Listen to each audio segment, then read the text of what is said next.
Olá, sejam muito bem-vindos. Hoje nós vamos começar a leitura da primeira carta de Paulo aos Coríntios. Nós vamos começar fazendo a leitura do capítulo 1. E eu irei fazer alguns comentários logo após eu ler o capítulo. Bom, vamos orar para dar início a essa live.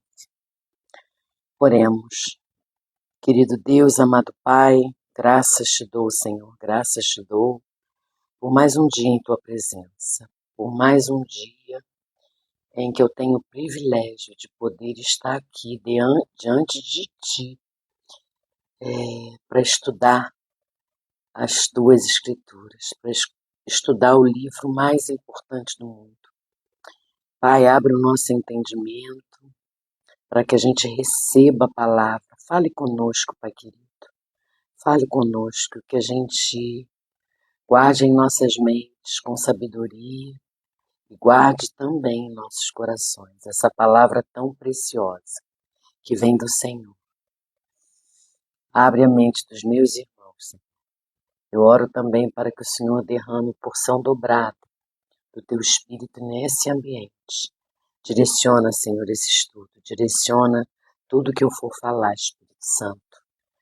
Dirige essa live, porque essa live é Tua. Eu oro em nome de Jesus. Amém. Amém? Então vamos lá. A primeira carta de Paulo, gente, aos Coríntios, ela está dividida em 5 partes.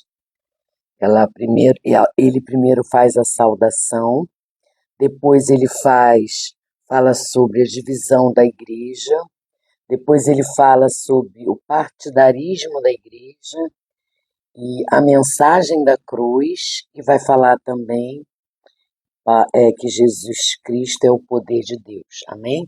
Então nós vamos fazer a leitura e em seguida eu vou fazer alguns comentários, ok? Então vamos lá. Deixa eu chegar um pouquinho essa câmera pra cá, porque ela tá muito na minha... assim.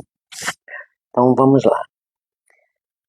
Paulo, chamado pela vontade de Deus para ser apóstolo de Cristo Jesus, e o irmão Sóstenes, a igreja de Deus que está em Corinto, aos santificados em Cristo Jesus, chamados para ser santos, com todos os que em todos os lugares invocam o nome de nosso Senhor Jesus Cristo, Senhor deles e nosso.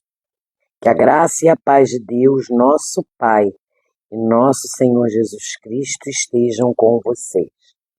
Essa é a saudação de Paulo a Corinto, lá na igreja de Coríntios, tá? E eu estou lendo na versão NAA, mas você pode ler na sua versão, tá? O conteúdo da Bíblia é o mesmo, o que muda são as palavras. O vocabulário tem uns que são mais difíceis, outros são mais fáceis. Continuando no verso 4. Sempre dou graças ao meu Deus por vocês, por causa da graça de Deus que foi dada a vocês em Cristo Jesus. Porque em tudo foram enriquecidos nele e em todas as palavras e em todo conhecimento. Assim como o testemunho de Cristo tem sido confirmado em vocês, de maneira que não lhes falte nenhum dom, enquanto aguardam a revelação do nosso Senhor Jesus Cristo. Ele também os confirmará até o fim, para que vocês sejam irrepreensíveis no dia de nosso Senhor Jesus Cristo. Fiel é Deus, pelo qual vocês foram chamados à comunhão de seu Filho, Jesus Cristo, nosso Senhor.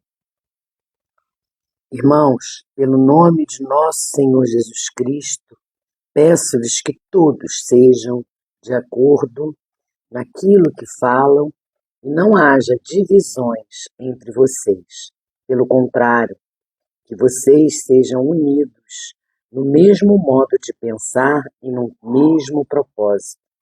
Pois, meus irmãos, fui informado a respeito de vocês por alguns membros da casa de Chloe, de que há brigas entre vocês. Refiro-me ao fato de cada um de vocês dizer: eu sou de Paulo, eu sou de Apolo, eu sou de Cefas, eu sou de Cristo. Será que Cristo está dividido? Será que Paulo foi crucificado por vocês? Ou será que vocês foram batizados em nome de Paulo? Dou graças a Deus por não ter batizado nenhum de vocês, exceto Crispo e Gaio, para que ninguém diga que vocês foram batizados em meu nome.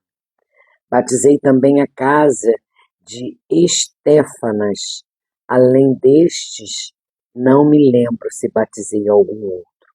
Afinal, Cristo não me enviou para batizar, mas para pregar o Evangelho, não com sabedoria de palavra, para que não se anule a cruz de Cristo.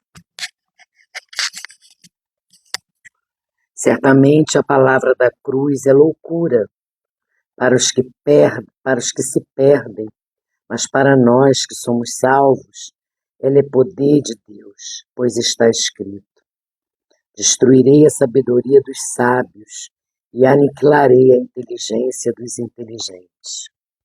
Onde está o sábio? Onde está o escriba? Onde está o questionador deste mundo? Não é fato que Deus tornou louca a sabedoria deste mundo, visto que na sabedoria de Deus o mundo não o conheceu por sua própria sabedoria. Deus achou por bem salvar. Desculpa, gente. Deus achou por bem salvar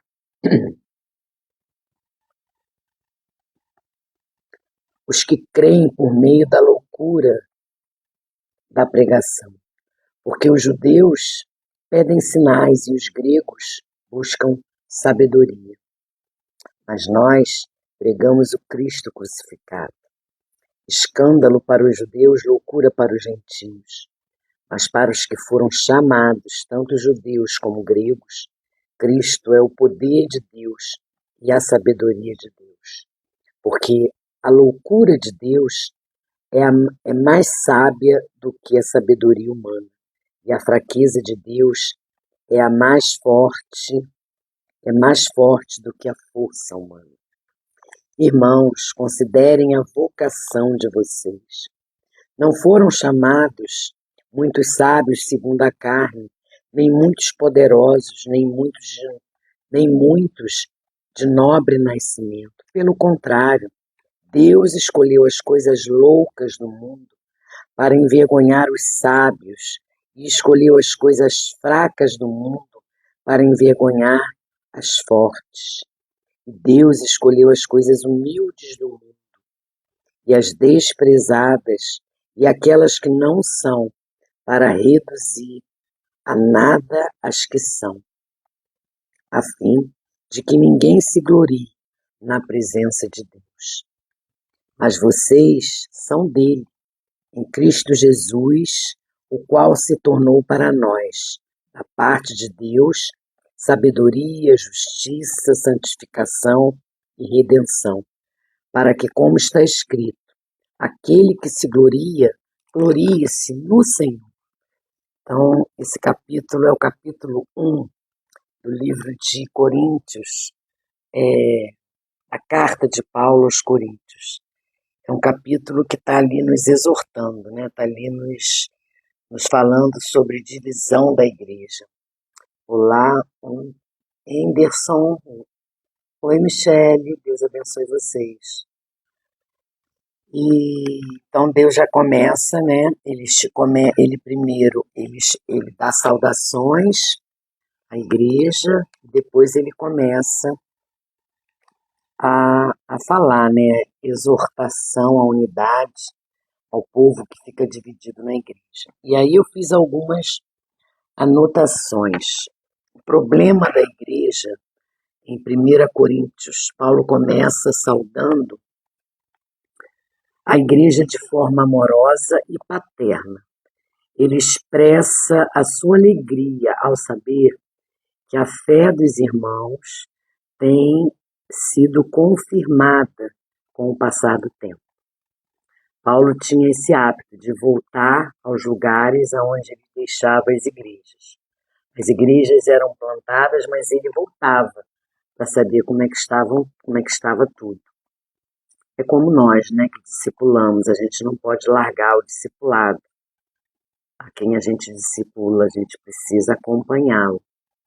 Em seguida, ele aborda o tema de visão da igreja.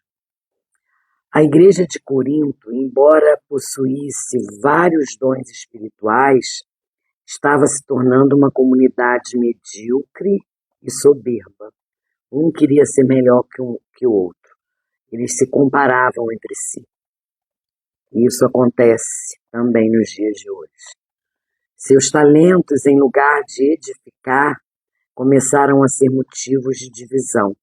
Além disso, eles passaram a ter preferência por ministro do Evangelho e começaram a dizer: eu sou de Paulo, eu sou de Apolo, eu sou de Pedro, eu sou de Cristo. A gente não é de homem, a gente é de Cristo, a gente é de Jesus. A gente não pode ficar... A nossa vida cristã não pode estar naquilo que o ministro de Deus fala. O ministro de Deus, ele está ali para nos ajudar, ele está ali para cuidar das ovelhas, mas a gente não pode encher a boca para dizer que aquele ou aquele outro ministro é melhor que o outro. Todos, aqueles que têm a unção de verdade do Senhor, eles são abençoados e trazem a palavra conforme as Escrituras. Então, prestemos atenção nisso. Paulo, ele repreende e afirma que o mais importante não é o ministro, não é quem está ali na frente, é a mensagem. Não importa quem esteja no púlpito, quem esteja falando, quem esteja pregando, o que importa é a mensagem que é dada. Além disso, Jesus Cristo é o Senhor da igreja. Nós somos apenas servos. Inclusive, os pastores são servos do Senhor. Aquele que acha que não é servo tem algo errado com ele. Deus escolheu o que o mundo naturalmente rejeita. Somos fracos, insignificantes para o mundo. No entanto, o Deus eterno, ele quis revelar sua grandeza através dessa insignificância. Então, ele escolhe aqueles mais improváveis. Então, assim, Deus conhece todas as coisas e sabe de todas as coisas. Bem, em sua saudação aos coríntios, Paulo faz questão de enfatizar sua vocação como algo estabelecido pela vontade de Deus. Precisamos viver e ser dirigidos pela vontade de Deus, não pela nossa. Tomamos muitas decisões erradas, decisões que parecem ser bênçãos, mas na realidade não são. Então, o que eu entendi nessas saudações, nessa saudação de Paulo, ele falando que nós precisamos nos deixar ser dirigidos por Deus e não deixar que a nossa carne fale mais alto. Tudo que tem a direção de Deus, tanto em nossas vidas particulares, nossas vidas pessoais, como na igreja, nos ministérios, tudo que é dirigido e tem a unção de Deus, vai à frente. Aquilo que não tem a unção de Deus, aquilo que não é escolhido por Deus, que não é da vontade de Deus, vai fracassar. E assim acontece na nossa vida. Tudo que a gente faz sem a direção do Espírito Santo, sem a direção de Deus, quando a gente coloca as nossas vontades em primeiro lugar, a gente vai acabar se frustrando e vai se frustrar e vai sofrer as consequências, porque a gente nunca pode esquecer que Deus é amor, Deus é bom o tempo inteiro, o tempo todo Deus é bom, mas Deus é justiça. E Deus, ele é fiel nas suas promessas. E Deus, ele nos dá o livre-arbítrio. Deus não é um Deus que invada a sua vida, que force você a nada. Por isso, as nossas escolhas precisam ser repensadas, precisam ser meditadas. A gente precisa meditar naquilo que a gente está escolhendo para a gente, porque a gente só pode servir a Deus ou ao diabo. Não existem outra forma de seguir a ninguém. Ou a gente segue a Deus ou a gente segue ao diabo. Então, quando a gente morreu na cruz com o Senhor, porque morremos na cruz com Ele, e fomos salvos, nós ressuscitamos junto com Ele, nós fomos ressuscitados. Quando isso acontece, a gente aceita viver debaixo, né, da vontade do Senhor. E quando a gente não aceita, a gente recebe a salvação, mas a gente não quer viver debaixo da vontade de Deus e começa a fazer as coisas de acordo com as nossas próprias vontades, com os desejos do nosso coração. Mas a gente não pode esquecer, irmãos, que o nosso coração, os desejos do nosso coração, eles são enganosos. E a gente se engana muito com as coisas que a gente acha que é de Deus, mas na realidade não é. Mas o Espírito, ele vai nos revelando. Se você tem uma relação de intimidade, uma vida aos pés do Senhor, uma vida com relacionamento íntimo, Ele vai te revelar. É só você buscar, é só você se permitir ouvir a voz de Deus. É isso que Paulo está dizendo aqui. Ele diz que a gente precisa viver e ser dirigido pela vontade de Deus, não pela nossa. Porque nós tomamos decisões erradas e muitas das vezes essas decisões parecem ser bênçãos, mas não é. E ele escreve à igreja, a um povo que foi chamado para ser santo, separado. Nós temos a obrigação de, como cristãos, ter um estilo de vida parecido com o de Jesus. Uma vida que revele a vontade de Deus. A gente não pode andar por aí de qualquer jeito. A gente não pode falar de qualquer jeito. A gente precisa ter cuidado com quem a gente está, com as pessoas que a gente se relaciona. Na palavra fala, né, que a gente precisa ter amigos realmente. O nosso verdadeiro amigo é Jesus, sem sombra de dúvida. É com ele que a gente deve conversar, confessar os nossos pecados, falar as coisas do mais íntimo do nosso ser. Mas a gente precisa ter amigos de fé também. Mas a gente precisa ter cuidado. Ter cuidado porque procure amizades que tenham maturidade espiritual. Amizades que vão acrescentar na tua vida. Cuidado com pessoas que você anda.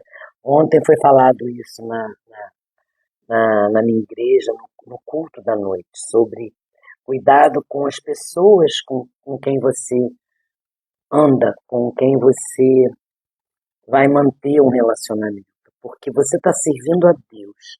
Se você passa a andar, você está andando com o irmão da igreja, você está andando junto com ele, caminhando na fé, evoluindo espiritualmente, porque a minha intenção aqui nesse mundo, enquanto eu estiver aqui, é conhecer mais de Deus, e eu preciso conhecer, porque a gente não conhece nada.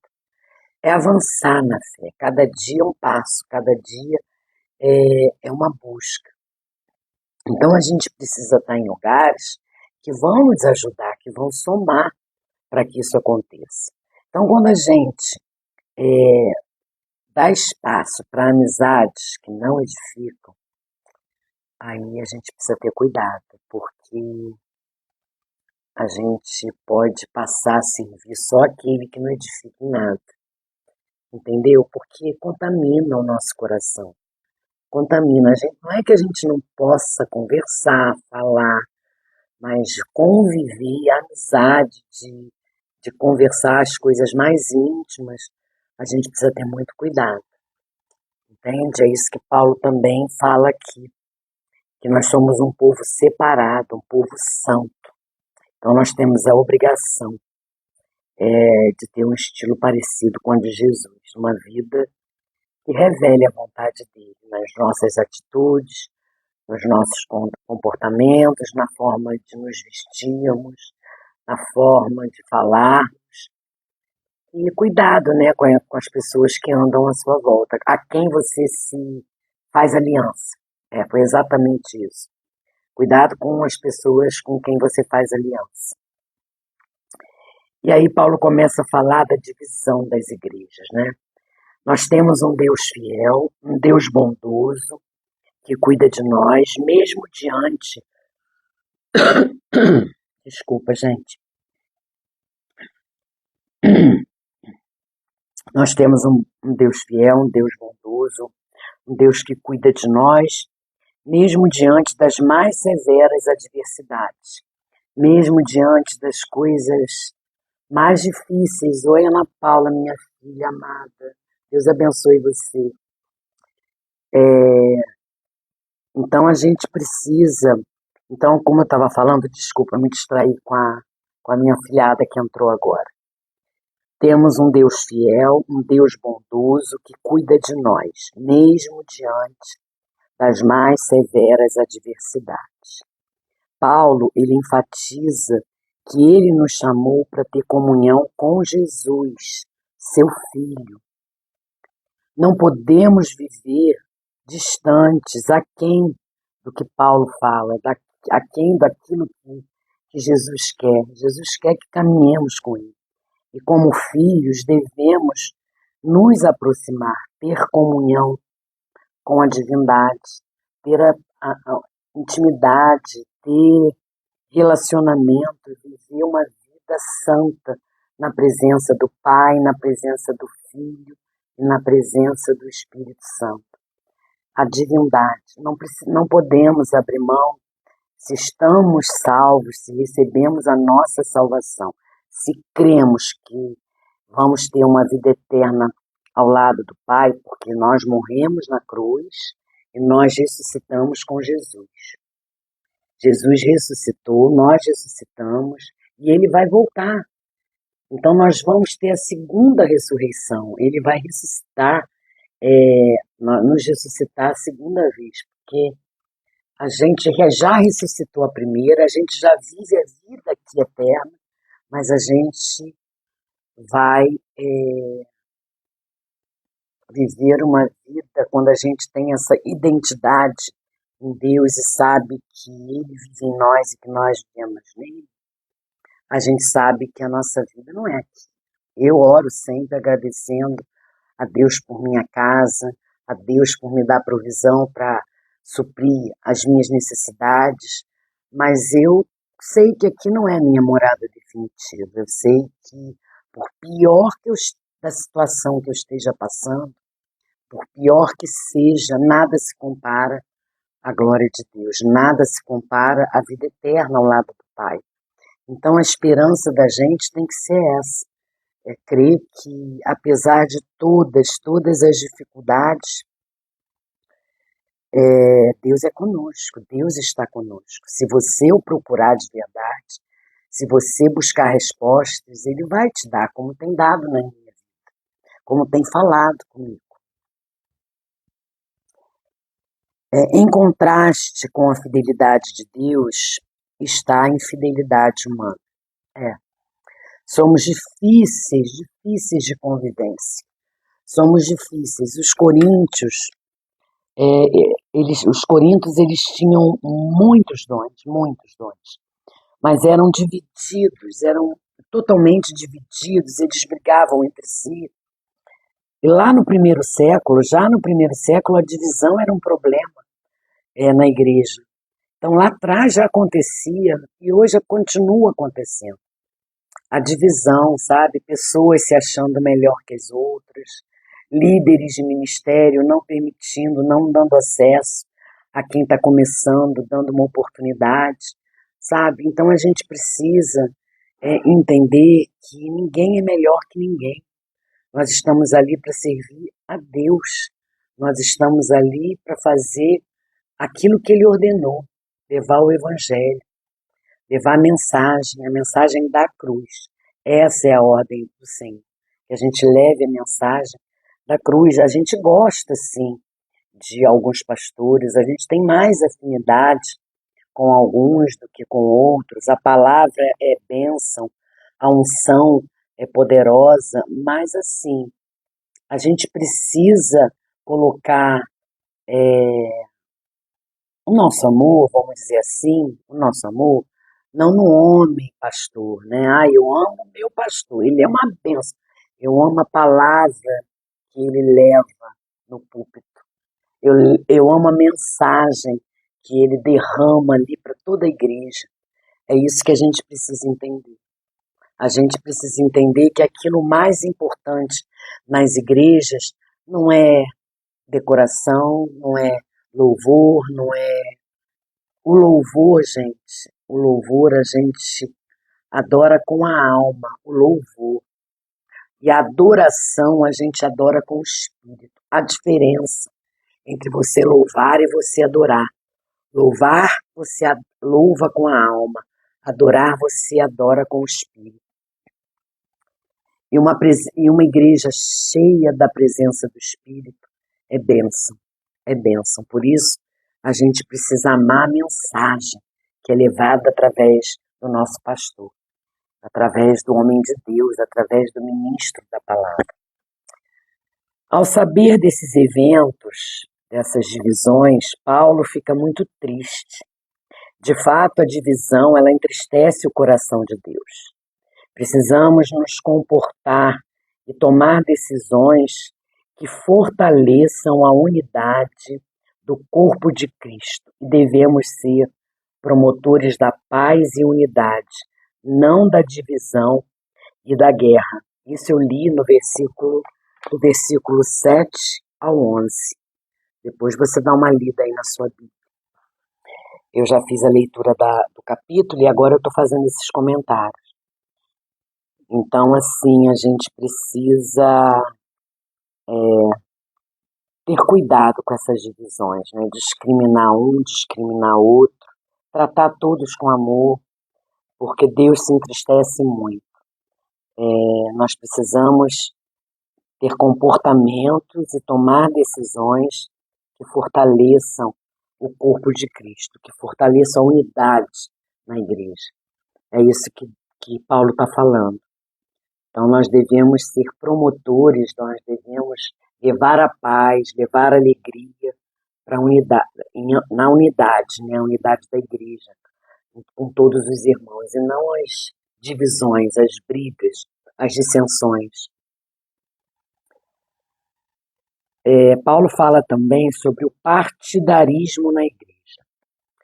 Foi a primeira forma de denominacionalismo. Partidarismo. Não acredito que as denominações são um problema. Elas se tornam um problema quando os interesses do grupo, olha, presta atenção nisso, como é forte. Então, o partidarismo, as denominações, ele não acredita que as denominações sejam um problema. Elas se tornam um problema quando os interesses dos grupos superam o do corpo. Quando, ao invés de unir o corpo e atrair pessoas a Cristo, elas dividem e afastam. Então, a gente precisa ter atenção, né? Não são as denominações que dividem, o que dividem é dentro das denominações. É isso que a gente tem que ter muito cuidado com os interesses de cada um, de cada grupo dentro das denominações. Porque é isso que faz as divisões. Se não for um interesse em comum, vai haver divisões, não tem jeito. Então, há cristãos de determinadas denominações que nem consideram os outros como filhos de Deus. Existe isso, gente. Infelizmente, existe isso. E isso me impactou muito quando eu li. Quem somos nós? Que autoridade o Senhor Deus nos deu para considerar o irmãozinho da outra denominação não filho de Deus? Quem somos nós?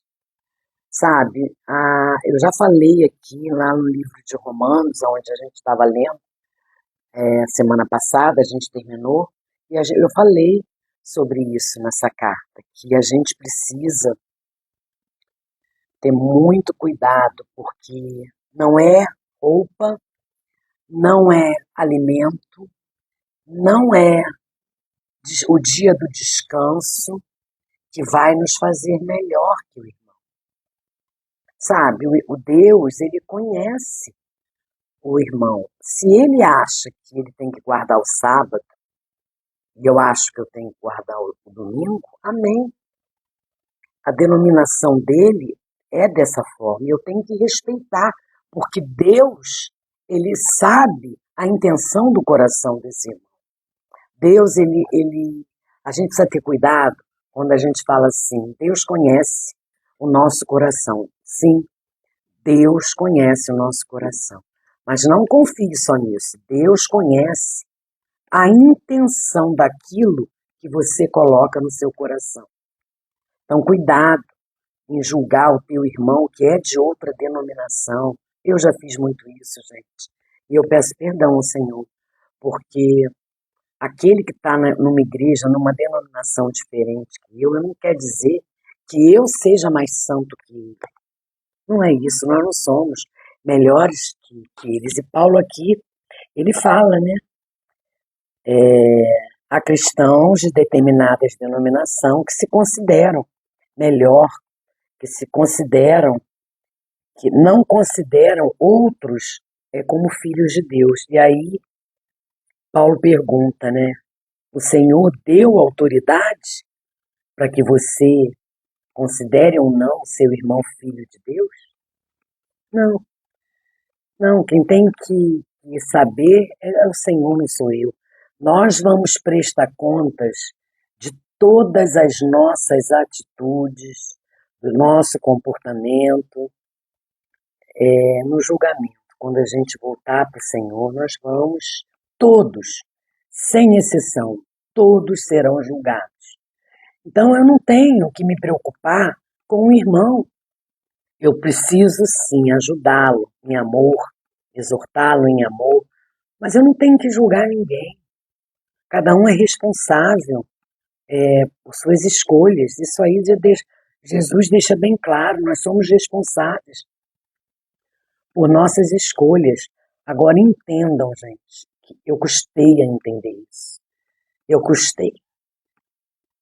Toda atitude que a gente tem com a força da nossa carne, usando apenas a ajuda do nosso coração, a nossa vontade, se não for da vontade de Deus, nós sofreremos consequências, porque o nosso coração é enganoso. Então, antes de tomarmos alguma decisão, busquemos as respostas em Deus, oremos, vamos ler a palavra, vamos estar em sintonia com o Espírito Santo, sabe? Porque o Espírito Santo, ele nos responde. Não, acreditem, Deus fala com a gente através da leitura, através de alguma coisa que vem à tua mente. Deus fala com você através de uma irmã que fala. Entende? Então a gente precisa estar atento às nossas orações. Ora a Deus, busca a Deus, clama a Deus, pergunta a Ele se é isso mesmo que Ele quer, se é isso mesmo que vai estar de acordo com a vontade dEle. Se eu canso de fazer isso agora porque eu estou sofrendo consequências dos meus erros, dos meus atos. Deus, Ele nos perdoa, mas não nos isenta daquilo que vamos ter que viver depois, das consequências dos nossos erros.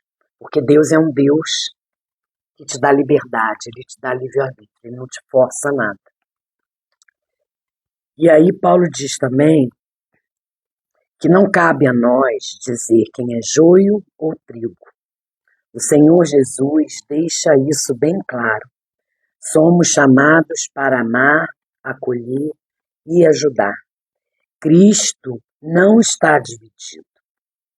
E na eternidade, todos os cristãos, de todos os povos, raça, cultura, de todas as nações, estão diante do trono, adorando ao Rei. Então está bem claro aqui, nesses versículos de 12 a 17, o que Deus fala, né, na palavra dele. Nós não podemos dizer quem é joio e quem é trigo, até porque às vezes eles se parecem demais. Mas Deus conhece, Deus sabe a intenção do coração de cada um. Mas a gente precisa acreditar no que o irmão está falando, entende? A gente não tem que julgar, dizer que ele não crê, que ele não tem fé, que está errado isso, que está errado aquilo. Deus está vendo. Deus está vendo. Ele é o justo juiz. E a mensagem da cruz, gente? A mensagem da cruz, Paulo fala que a mensagem da cruz corta o coração. Olha que palavra, gente. Eu achei assim. Ai, falou muito ao meu coração. A mensagem da cruz corta o coração do egocentrismo. Paulo viu isso como centro, como central para a salvação. Ele entendeu como um processo iniciado pela justificação, promovido pela santificação e culminado na glorificação. Nós não podemos colocar o nosso coração no nosso egocentrismo. E muitas vezes isso acontece. Muitas vezes o Espírito Santo fala comigo, baixa a sua bola, você não sabe nada, você está começando agora. E a gente quer achar que é melhor, que sabe mais que o outro, sabe mais que o irmãozinho que está ali pelejando para ter um encontro de verdade com Deus. E aí o que acontece? Ao invés da gente aproximar o irmãozinho de Deus, a gente afasta, porque qual o exemplo que a gente vai dar? Soberba, de egocentrismo, de eu sei mais. Isso afasta, irmão. Então a gente precisa, eu achei falou muito ao meu coração a mensagem da cruz. A gente precisa, gente, entender que o processo é iniciado pela justificação, é promovido pela santificação e é culminado pela glorificação. Jesus nos justificou, Jesus morreu na cruz por mim e por você. A gente precisa lembrar disso todo dia, toda hora, a qualquer momento. Não somos nada nesse mundo, miseráveis nós só estamos aqui porque Ele morreu por mim e por você, Ele derramou o seu sangue e levou embora os nossos pecados, e ressuscitou ao terceiro dia e derramou sobre a nossa vida a graça. Só através da graça, por isso não somos salvos por obra, não somos salvos por aquilo que fazemos, por aquilo que pensamos. Nós somos salvos pela graça do Pai, pela graça do Senhor. E aí Ele derrama sobre nós a santificação. A santificação. E aí a gente começa uma caminhada de obediência e santificação até a volta dele, que vai culminar na glorificação dos nossos corpos. Imagina, eu fico me vendo com o corpo glorificado, subindo aos céus, com Jesus, e sentar ao lado do Pai, porque nós vamos viver isso, nós vamos. A cidade celestial, gente, o que eu vejo, o que eu leio, o que eu estudo, é tremendo, é maravilhoso. Então eu me coloco ali, eu me vejo subindo aos céus junto com Jesus. Quando Ele vier e glorificar o meu corpo. Seja que eu creio que isso vai acontecer e eu não vou estar mais aqui. mas a minha geração, né, a geração dos meus filhos, meus sobrinhos irão ver. Por isso é importante a gente levar a palavra para aqueles que ainda não conhecem. Por isso é importante a gente falar do plano da salvação, falar da, do plano da salvação, do amor que o Senhor derrama sobre nós quando a gente se entrega de verdade a Ele. E testemunhar, gente, da crucificação. A gente precisa testemunhar da crucificação, testemunhar das coisas que Deus fez na nossa vida e faz e vai fazer. Por isso a gente precisa levar os nossos filhos, netos, sobrinhos a conhecer a Jesus, né? Aquele que educa o seu filho na presença do Senhor, né?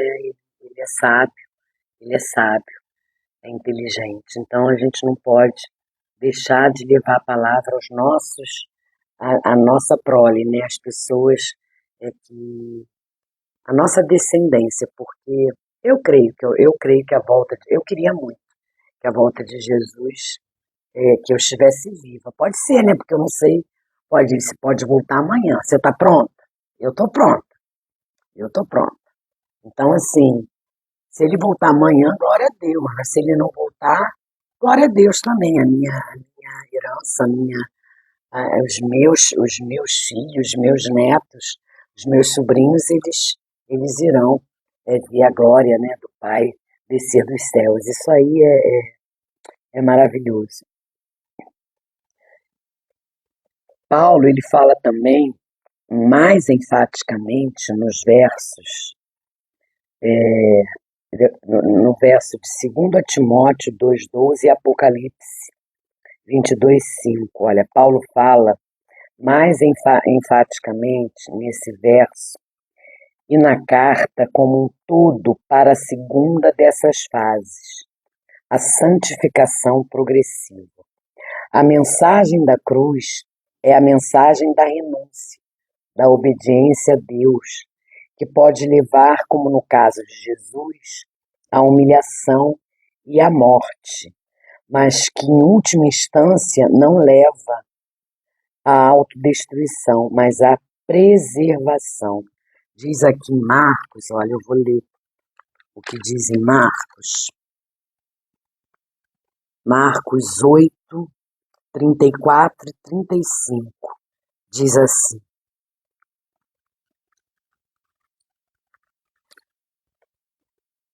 então, convocando a multidão e juntamente os seus discípulos, Jesus lhes disse: se alguém quer vir após mim, negue-se a si mesmo, tome a sua cruz e siga-me. Pois quem quiser salvar a sua vida, a perderá. E quem perder a vida por minha causa, do Evangelho, esse a salvará. Então, Paulo está falando que a gente tem que tomar a nossa cruz e carregá-la. Lá em 2 Timóteo, também diz assim, olha, tudo leva, é impressionante, gente, a Bíblia, ela é toda interligada, não existe fragmento, é tudo ligado. 2 Timóteo, diz assim, 2 Timóteo, ai Jesus,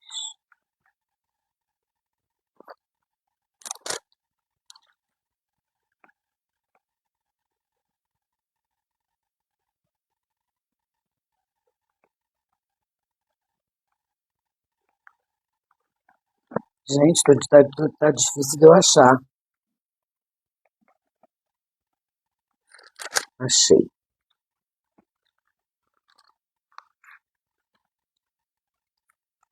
Em 700 aqui.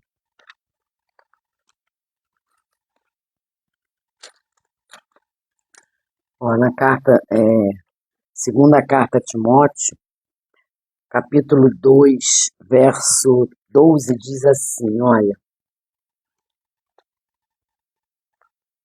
se perseverarmos, também com ele reinaremos. Se o negarmos, ele, por sua vez, nos negará. É forte, hein? Se perseverarmos, ele, por sua vez, também com ele reinaremos. Se negarmos, ele, por sua vez, nos negará. Então a gente precisa olhar para a cruz, olhar sempre para a cruz.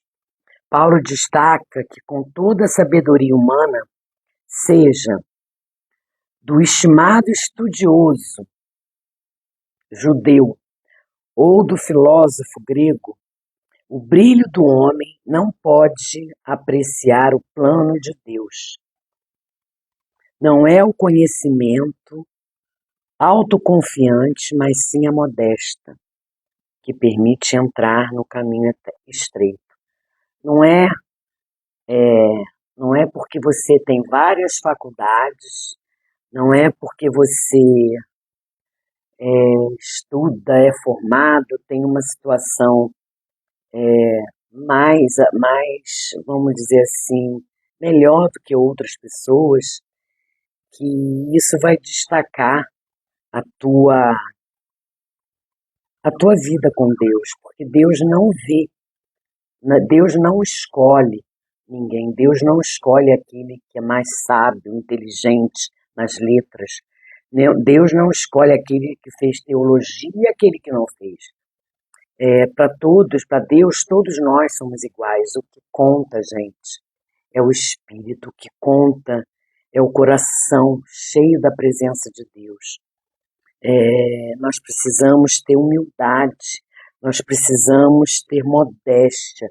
É isso que permite que a gente passe pelo caminho estreito. A nossa humildade, a nossa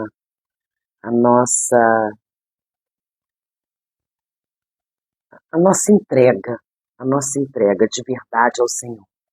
A nossa entrega de verdade ao Senhor. Não foi nos termos e iniciativa do homem, mas no homem de Deus. Na pregação de Cristo crucificado, Deus chamou as pessoas abrindo os olhos da fé para crer no Evangelho. Fé não é acreditar.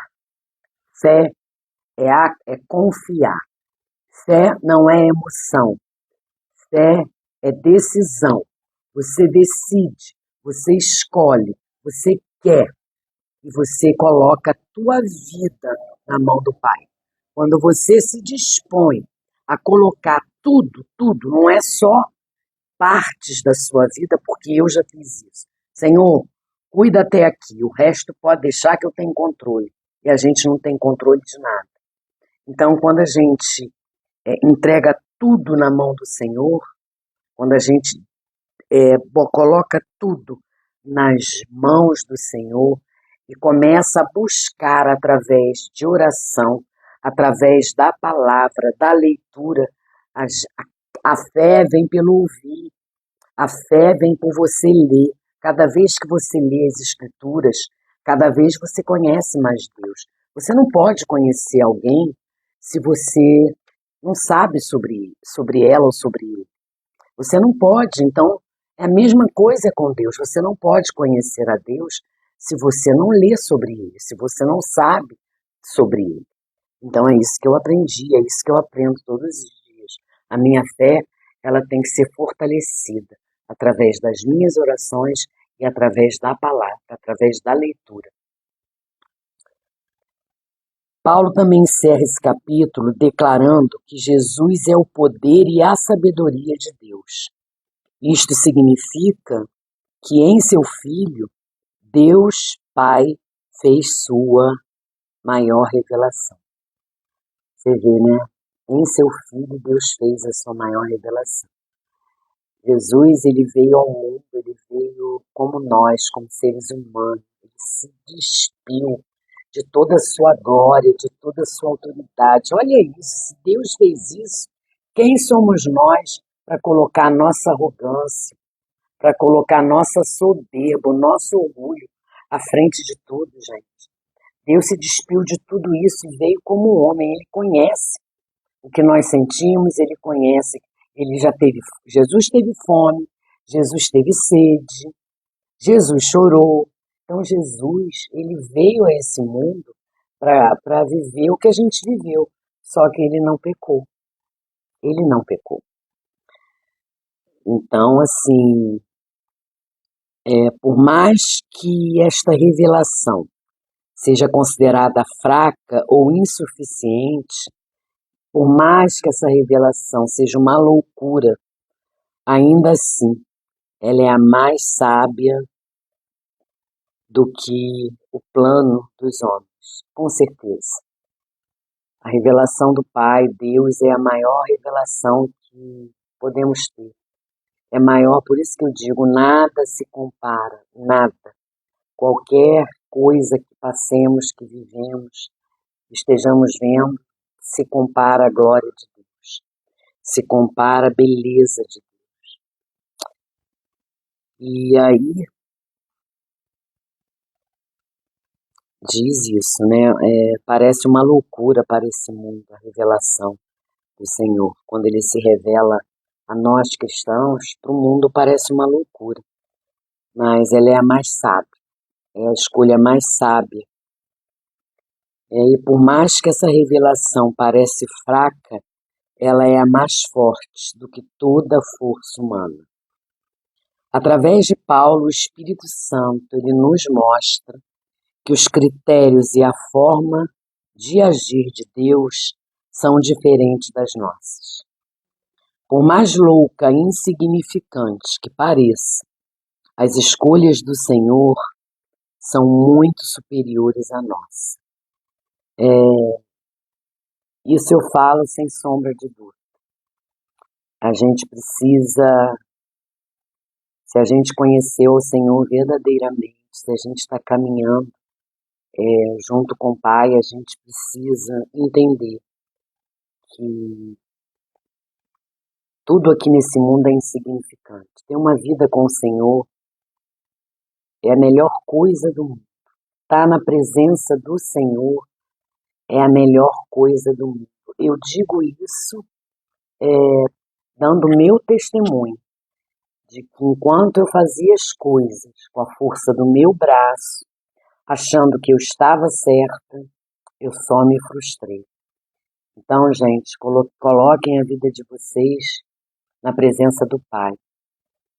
Não coloquem as suas expectativas no homem, ele vai sempre frustrar a gente, como a gente frustra também as pessoas. Nós somos seres imperfeitos. Então a gente precisa colocar a nossa vida na vontade do Pai. Por mais que vá nos desagradar, porque vai nos desagradar. Muitas das vezes a gente não entende. Mas se você é um cristão com sabedoria, obedeça. Obedeça.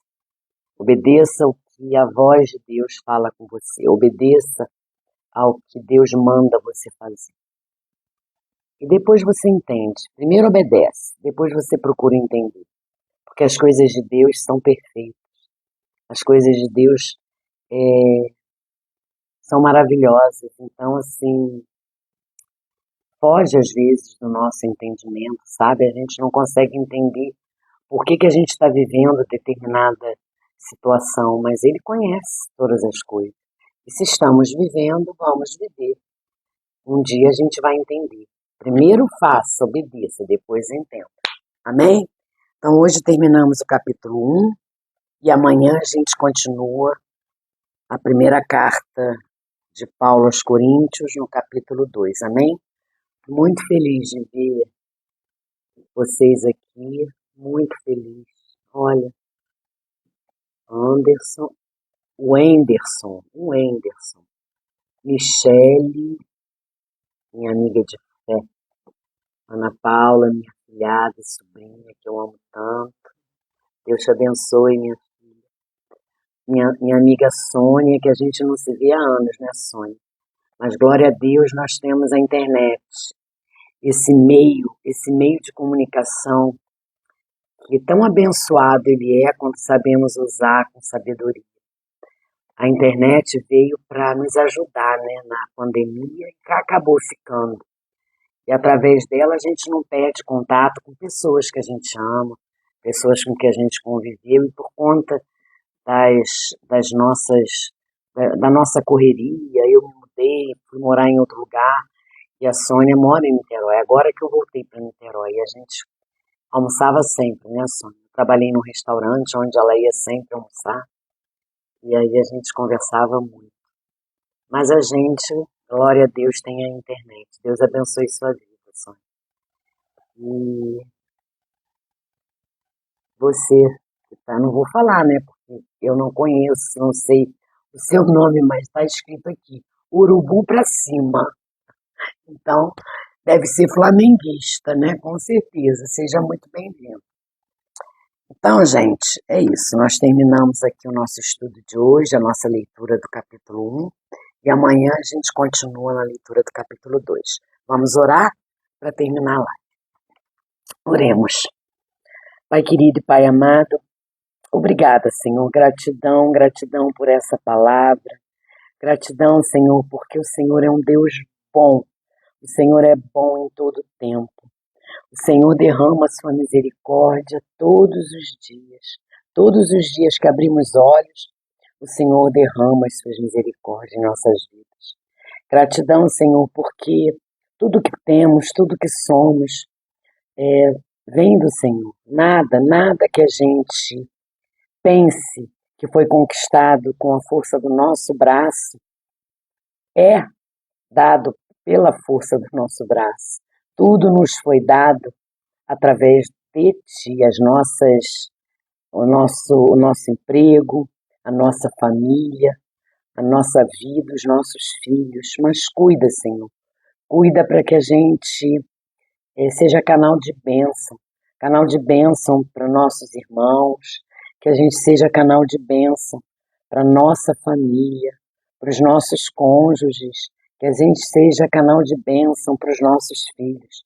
Nos ensina, Pai, nos ensina a matar a nossa carne, nos ensina a jogar fora a nossa soberba, o nosso orgulho, a nossa ira, que a gente coloque em nosso coração aquilo que o Senhor transbordou em nós, que é o seu amor, o rio que transborda, que nós sejamos rio, literalmente, na vida dos outros, na vida das pessoas e não represa, que a gente derrame, Pai, esse amor que um dia foi derramado em nós, na vida daqueles que ainda não te conhecem.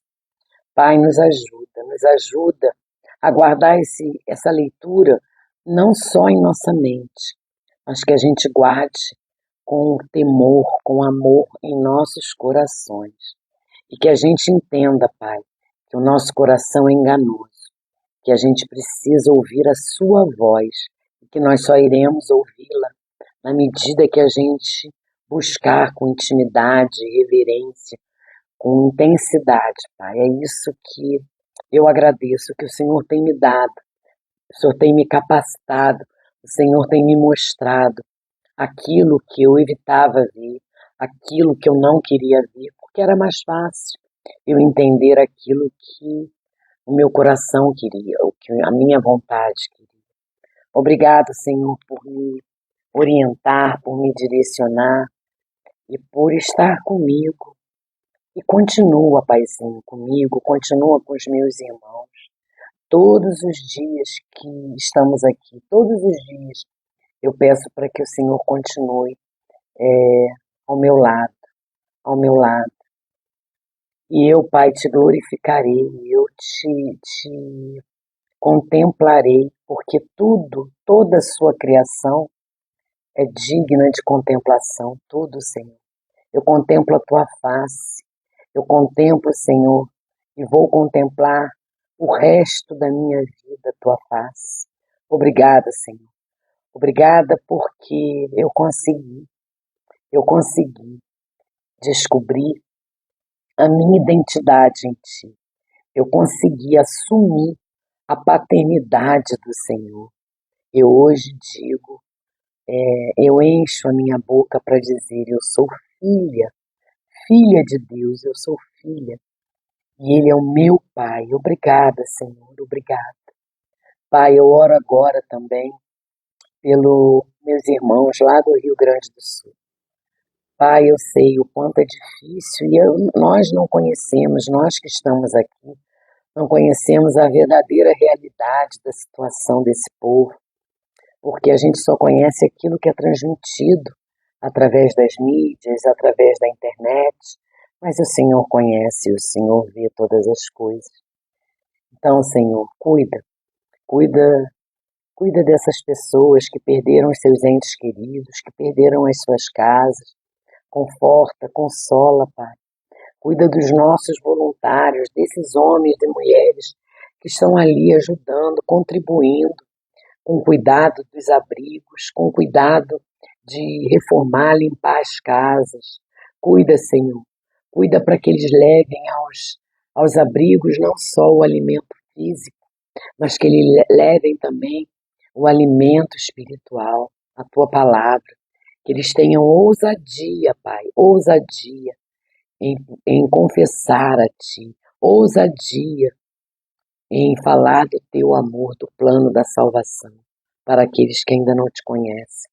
Pai amado, agora eu Te peço também, cuida, Pai, dos líderes, dos políticos daquele estado, Pai, que eles tenham temor a Ti, que eles não usem, Pai, de meios ilícitos, que eles não usem para o seu próprio benefício os recursos que eles chegam para ajudar esse povo que está sofrendo, Senhor. Está sofrendo não só com as coisas materiais que vieram a perder, porque foi uma vida conquistando, mas principalmente com aqueles entes queridos que eles não conseguem, nunca mais irão ver, só na glória. Pai, então, Pai, cuida desse povo, continua abençoando grandes coisas, o Senhor ainda irá fazer, eu creio. Agora eu peço também bênção para essas pessoas, essas pessoas tão queridas e amadas por Ti e por mim. Cuida, Pai, para que elas tenham sabedoria e discernimento a tomar decisões em suas vidas. Cuida, Senhor, para que todo direcionamento, toda a palavra que vier à sua mente, que venha direcionar por escolhas que elas devam ou eles devam tomar em suas vidas, não sejam direcionadas por palpites de pessoas, por pessoas que vão dar palpites, mas sim pelo Teu Espírito, Pai. Que elas busquem a orientação, não do homem, porque o homem é falho, porque o homem é pecador, mas que eles busquem respostas vindas de Ti, respostas do alto, Pai. É isso que eu Te peço. Abençoa as suas casas, as suas famílias, os seus filhos. Abençoe, Senhor. Derrama o Teu Espírito, uma porção dobrada do Teu Espírito em cada um, Senhor. Em cada um, é o que eu oro, Pai, é o que eu oro. Derrama provisão, derrama unção de cura, derrama, Senhor. Derrama unção de cura, porque o Senhor é poderoso, o Senhor é maravilhoso, o Senhor é o único. O Senhor está acima de tudo e de todos, o Senhor é o Rei dos Reis. Gratidão, Senhor. Gratidão porque o Senhor nunca desistiu de mim. Eu Te agradeço, Pai, eu Te agradeço por tanto amor, por tanto amor. Eu Te amo, Jesus. Eu Te amo, eu Te amo. Eu oro em nome de Jesus. Eu oro em nome de Jesus. Amém. Amém, irmãos. Deus abençoe vocês. Fiquem com Deus. E até amanhã, se Deus quiser e se assim permitir. Se assim Ele permitir, né? A gente só vai estar juntas se for da vontade de Deus. Então, eu profetizo que amanhã nós estaremos todas aqui, tá bom? Beijos, fiquem com Deus. Deus abençoe a todas.